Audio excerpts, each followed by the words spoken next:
मसीह खुदा में आप सबकी सलामती हो। जैसा कि आपको पता है कि अभी हमने थोड़ी देर पहले केक काटा और हर साल हम जो है 1 दिसंबर से जो है कैरल का आगाज करते हैं। और आज हम हमारी जो पहली कैरल है ये भाई लतीफ़ के घर में थी। आज हम इनके घर आने में मौजूद है और हम सुमेरा से पूछते हैं कि आज जब इनके घर में कैरल आई तो इनको कैसा लगा।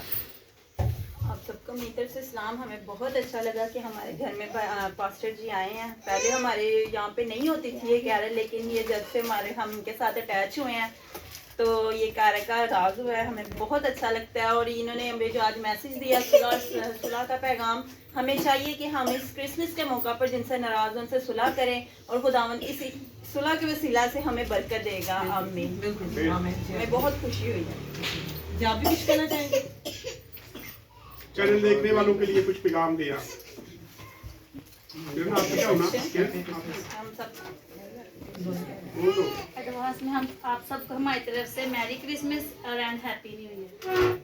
शुक्रिया। Thank you, welcome.